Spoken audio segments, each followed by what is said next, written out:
आजकल आमतौर में देख रहे हैं ये साहब के लोगों को दिल की बीमारी बहुत हो रही है कोरोना के बाद, तो मामले ही बहुत रिपोर्ट हो रहे हैं। एक ऐसा नुस्खा तिब्बे नबवी से ही बता देंगे, अगर आदमी उसको इस्तेमाल करता है तो कभी दिल का मरीज होगा ही नहीं इंशाअल्लाह। हम आपके साथ हैं। यूनानी और जो आयुर्वेद के हैं उनके संस्थान और सरकारी चीजें बहुत अच्छे से ढंग से इसमें रन कर रही हैं। बहुत बढ़िया, बहुत बढ़िया। जी। तो उसमें जो रन कर रही हैं उसमें हम जैसे जियालों का ही साथ शामिल है, क्योंकि हम रात दिन अपने इस भारतीय चिकित्सा को प्रमोट करने के लिए, आगे बढ़ाने के लिए काम करते हैं। फेसबुक पर लाइव आकर के लोगों को छोटी छोटी चीजें बताते हैं, उनको खान पीन और उनके देखभाल का तरीका बताते हैं, लोग सेहतयाब होते हैं। इस पर बहुत से लोगों ने काम किया, मैं उन सबकी सराहना करता हूं। बल्कि मैं आपके इस प्रेस कॉन्फ्रेंस के माध्यम से BUMS और BMS करने वाले यानी यूनानी और आयुर्वेद के जो भी चिकित्सक हैं, मैं उनसे ये भी रिक्वेस्ट करना चाहूंगा कि अगर वो जो उनको अथोराइज किया है गवर्नमेंट ने और जो अंग्रेजी दवाइयां वो लिखते हैं और इस्तेमाल मरीजों पर करवाते हैं, उसके साथ साथ वो थोड़ा इधर भी तवज्जो करें, क्योंकि अब पूरी दुनिया भारतीय चिकित्सा की ओर देख रही है। पूरी दुनिया आयुर्वेद और हर्बल की तरफ आगे कदम बढ़ा रही है। इसका कोई साइड इफेक्ट नहीं है, और जब इस पर काम करेंगे तो हम अपनी इस चिकित्सा पद्धति को पूरी दुनिया में आम करने का काम कर सकेंगे। क्या आपने इसकी कोई क्लिनिक भी खोले हुए हैं? इसके लिए हम एक बहुत बड़ा सेंटर बनाने जा रहे हैं जिसका नाम दारुल हिकमत होगा, जो बरेली शरीफ में बनेगा, और उसके बाद पूरी दुनिया के अंदर, केवल भारत की बात नहीं कर रहा हूं मैं, पूरी दुनिया के अंदर हम इस तरह के 1200 सेंटर 2025 तक बनाने में कामयाब हो जाएंगे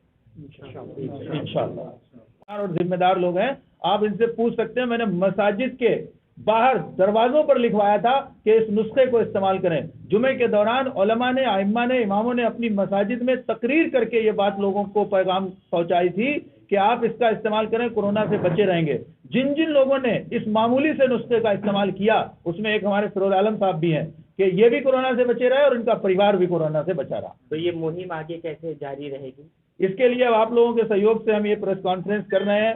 हम भारतीय सरकार से ये मांग करते हैं कि तिब्बे नबवी पर जो हम काम कर रहे हैं उसकी सराहना की जाए, हमारा साथ दिया जाए, और मदारिस इस्लामिया जिसमें कहीं ना कहीं कुरान और हदीस में कुछ ना कुछ तिब्बे नबवी के अंश जरूर मिलते हैं, तो उसको हमें प्रमोट करना है, उसे आगे बढ़ाना है। उसके लिए प्रयोगशालाएं बनाना है और उसके लिए एक अलग शोबा, अलग डिपार्टमेंट बना करके हमें उस पर काम करना है। गवर्नमेंट से भी कुछ मुतालबात नहीं है? गवर्नमेंट से हमारा ये मुतालबा है, अभी तो गवर्नमेंट की नज़र ही इस तरफ नहीं थी, बल्कि मैं अगर ये कहूँ कि 1450 साल में तिब्बे नबवी पर लोगों ने बहुत किताबें लिखी, लेकिन तिब्बे नबवी के जो अज्जा हैं, यानी कि जो हमारे नबी होली प्रॉफिट मोहम्मद सल्लल्लाहु ताला अलैहि वसल्लम ने हमें जो खाने और पीने का तरीका बताया, उस पर कोई एक वाज़े तफसील के साथ कोई गुफ्तगू कहीं पर नहीं हुई है कि आज की न्यू जनरेशन जो शॉर्टकट में चाहती है वो उसको समझ ले और उस पर अमल करने वाली बन जाए। जैसे आपने जो नुस्खे बताए वो सब आयुर्वेद के अंतर्गत आते हैं? सब देसी हर्बल टोटल, मतलब आपके घरेलू नुस्खे हैं जो आप खाने पीने में ही इस्तेमाल करते हैं। भाई पान, आप ऐसा कर रहे हैं कि जैसे आयुर्वेद के अलावा भी आप कुछ नया करने जा रहे हैं, ऐसा भी नहीं? जी, जैसे कि आयुर्वेद, यूनानी, यही हमारी भारतीय चिकित्सा की पहचान है, जिससे हम अपने रोगों को दूर कर सकते हैं। हम नया इसमें सिर्फ ये कर रहे हैं कि तिब्बे नबवी के नाम पर, होली प्रॉफिट मोहम्मद सल्लल्लाहु अलैहि वसल्लम के नाम पर, उनके मेडिकल ऑफ साइंस के नाम पर हम पूरी दुनिया के अंदर अपने भारत का नाम रोशन कर सकते हैं। बहुत से डॉक्टर्स ने अपनी प्रैक्टिस बंद कर दी, बहुत से हॉस्पिटल्स जो हैं वो बंद हो गए, कोरोना में लोग परेशान थे, तो हम अपने घरों से निकले और हमने एक ऐसी टीम तैयार की, उनको ऑनलाइन शिक्षा और दीक्षा देने का काम किया। वो चीज़ें जो हमारी घरेलू हैं, सौंफ, दालचीनी, अजवाइन, धनिया, लौंग, छोटी इलायची, बड़ी इलायची, तेजपात, अनार, हल्दी, इन सब चीज़ों से, दूध से, शहद से, शक्कर से हमने लोगों को इलाज बताया, और उसका नतीजा ये हुआ कि इस 1-1.5 साल के अरसे में हिंदुस्तान ही नहीं बल्कि पूरी दुनिया के अंदर हमारी तहरीक को जाने लगा और लोग उससे फ़ायदा उठाने लगे। किस टाइप की बीमारियां इससे ठीक हो सकती हैं? देखिए, इससे सबसे पहली बात तो यह है कि मर्ज कोई भी होता है तो सबसे पहले छोटा होता है। अगर हम उसी वक्त उसका सही इलाज कर लें और उसकी देखभाल हो जाए तो फिर वो हमारा मर्ज जा सकता है।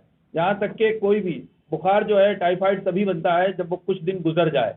तो अगर हम बुखार में मुनक्का और खांसी का इस्तेमाल कर लें तो वो यूं ही ख़त्म हो सकता है। हम तुलसी और सौंफ का इस्तेमाल कर लें तो वो यूं ही खत्म हो सकता है, बशर्ते हमें उसका इस्तेमाल आना चाहिए।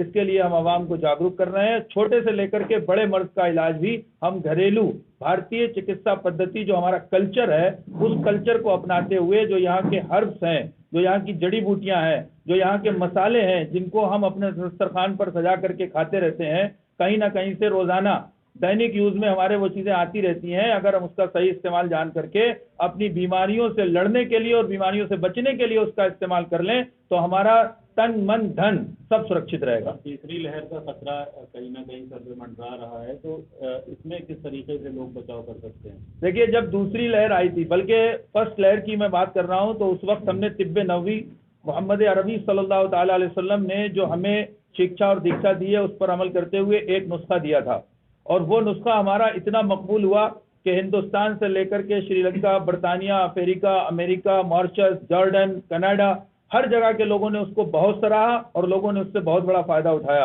बहुत सारे फीडबैक्स आए और इलेक्ट्रॉनिक मीडिया, प्रिंट मीडिया, हर एक ने हमारे उस नुस्खे को बहुत गौरवान्वित होकर के छापा था, जिसमें सिर्फ 4 चीजें थी और वो हमारी घरेलू थी।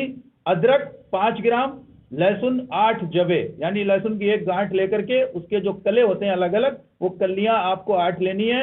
लहसुन की कलियां 8, अदरक 5 ग्राम, पुदीना की 30 से 40 ताजा पत्तियां और पान के 2 देसी पत्ते, अगर देसी मिल जाए तो अच्छा है। केवल ये 4 घरेलू चीजें थी। इनको आपको 2 गिलास पानी में खौलाना था और जब ये खोलते खोलते 1 गिलास पानी बाकी रहेगा तो इसको सुबह शाम 2 बार में पीना था। जिसने भी पिया है